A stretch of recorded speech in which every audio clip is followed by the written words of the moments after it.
And welcome to another video. So I'm reviewing, unfortunately, the game which has probably been the most embarrassing result in English national team's history. England 1, Iceland 2. Just very embarrassing from England. No heart, no passion, no desire. Just absolutely appalling performance. They just didn't play with any of those things I've just said. Very shocking. The fact that we've lost to Iceland is embarrassing, just not, showing that they are a better team, England, because England are a better team than Iceland. They were just outfought, and quite frankly, this is embarrassing to say they were outclassed by Iceland. So, in the 4th minute, England took the lead through a penalty. Sterling got into the box, and the goalkeeper brought him down, and it was a penalty, and Rooney stepped up and he scored. It was 1-2 England. But then, pretty much straight away, a few minutes afterwards, unbelievably and shockingly, from a throw-in of all things, Iceland equalised. Ball was thrown into the box from left-hand side. Rooney didn't get anywhere near his man. It's flicked on into the box. Kyle Walker let his man go, and the Icelandic striker put it into the net, and it was 1-1. Then unbelievably, I couldn't believe that Iceland equalised. I was just so upset and annoyed that with England's defending. Then the second goal should have been an England type goal, but it wasn't. It was Icelandic goal. A second goal, unbelievably, which would be the winner. Iceland played the ball around the edge of the box. The English defenders didn't get anywhere near the Icelandic players, and unfortunately Joe Hart didn't cover himself in glory. Another mistake like he did against Wales with the Gareth Bale free kick. The Icelandic player hit it from the edge of the box. Joe Hart didn't get it, got his arm to it, but it trickled into the bottom corner. And unfortunately, it was 2-1 to Iceland. And that's how it stayed, unfortunately. Second half, England did have a lot of possession, but they were not moving the ball with any pace. They were very slow, very methodical. They weren't causing Icelandic defenders any problems. They were outfought. Again, they were bullied off the ball. Iceland wanted it more, which is embarrassing. The fact that it's a country which has hardly got any people who live there and is well known for volcanoes and radioactive activity, whatever it's bloody called, beat a team which is full of millionaires and earns a lot of money. It's just embarrassing. It really is. And it's just disappointing, really. It's sad, it really is. In the second half, really, the only chance of the game really was to Iceland. Their right back, Nutmeg Danny Rose, with a volley shot which went over the bar. But that was it. England are out of another tournament, more disappointment. This is probably worse than the World Cup in 2014 and Euro 2008 when we didn't qualify to see McLaren. Roy Hodgson completely deluded. Hammond Kane on set pieces, for example. He made some very puzzling decisions in this tournament. Very poor and sad. It really was. And having Hammond Kane on set pieces was just dumb. It really was. Not taking players who were in form like Danny Drinkwater and Mark Noble and Michael Antonio instead of taking like James Milner and Jack Wilshere, who only played one game, and not giving these players a chance and staying loyal to these other players like Milner, for example. Roy Hodgson is gone. I'm happy he's gone. It was the right thing to do. We need a new manager in now. Get Alan Shearer in there. He wants the job. He said on Match of the Day earlier after analysing the game he wants the job. So, get Alan Shearer in there. And, goodbye Roy. Thank you for the memories, even though, unfortunately, in the end you didn't do enough. But, that's my opinion. My brother's here. He's going to give some thoughts now. So, So, Connor, your thoughts on this shocking performance from England to be very sad, in my opinion. What did Hodgson get wrong, and who should be a new England manager? Right, well, overall I just want to say it was a abysmal performance by England. I didn't watch it at the pub, and obviously I didn't go. I watched it here at home, and I've got to be honest, I was kind of flipping through the chat, and then it kind of ended up on ITV and saw the score, it being 1-1, just 6 minutes gone, and I kind of had this smile on my face because I was very, very.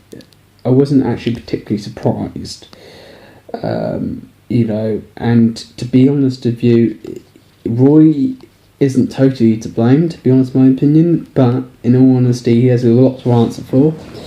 And his team selection tonight, I think, was all over the place. It wasn't right. I mean, it looked pretty strong going into it, but I think one of the biggest factors for me was what made makes the defeat more embarrassing and more of a kind of failure is the fact that how arrogant and cocky we were before the game.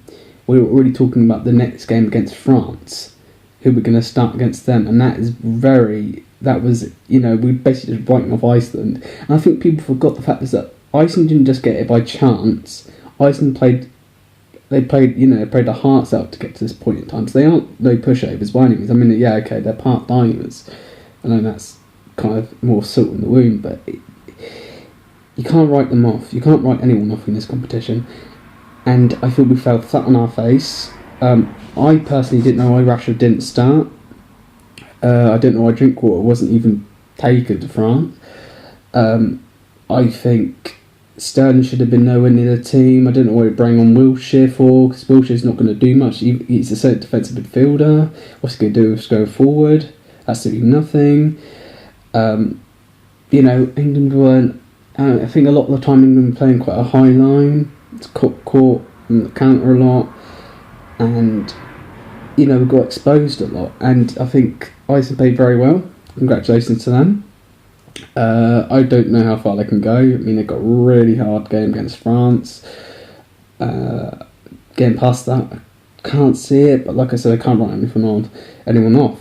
So, I think the biggest thing you got to take away from the game is that England aren't as good as people hope them to be, and that's just down to the development in the English Premier League and all the other leagues in the UK and the management behind them. So my ideal candidate to take over from Roy, and if I was pretty surprised he resigned straight there. I was hoping maybe it might have been maybe tomorrow, but straight after the game's a bit of a shock. It's a bit like Louis van Gaal with the FA Cup win with Man United. That was a bit of a shock as well. Like, it was coming, but he didn't expect it to be that soon. But my ideal candidate would be probably Eddie Howe. And obviously, we just basically heard Shearer saying what he wants. He wants it. It'd be very interesting, actually. I would like to see Eddie Howe and Shearer working together. That could work for me, personally. I think they can work together and get the best out of this group of young players. And one of the biggest points tonight was Roy chose belief and he chose trust in players over quality and form, which doesn't always pay off, as we've shown tonight. A player could play really crap, and Roy would say, well, he's played for me for a lot of games, he's got experience. But if that player's been playing rubbish, how's he going to take that terrible form into the next game? Well, he's going to make it worse, obviously.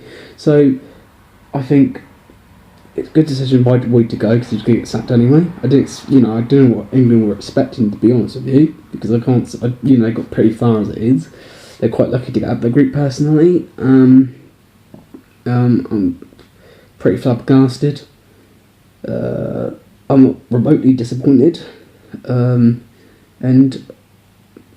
go on Wales, really. I think that's all we can say. Hope for Wales and see how far they can go.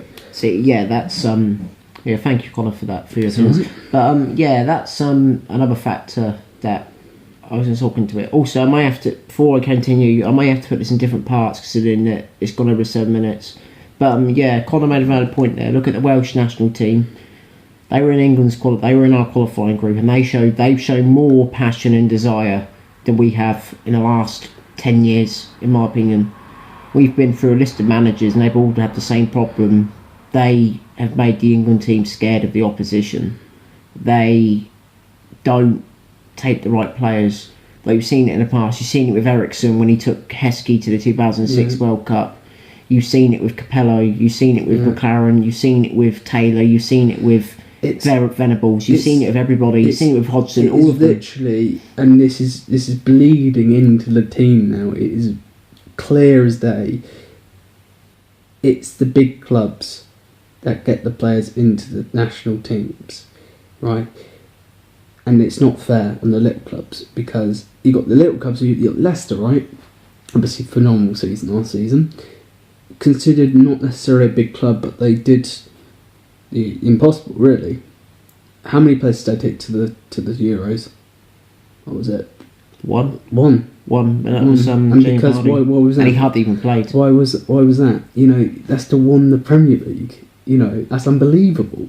But they only got, you know, only one player went there because they're Leicester. Well, it should have been two players, really. It should have been Johnny Drinkwater and Jamie Vardy. It really does bleed through the team. It's the stench of big mentality and which club you're playing for. And because being Celtic supporters, we know this very often. As Celtic supporters, we get very mistreated in the national This is just an example, by the way. This is not about Celtic, personally. This is an example. It happens to us quite a lot. And many other teams like us, depending on who you play for, whether it be, you know, I don't know, Norwich or Celtic, you will find it ever so difficult to get into the national side because you are not a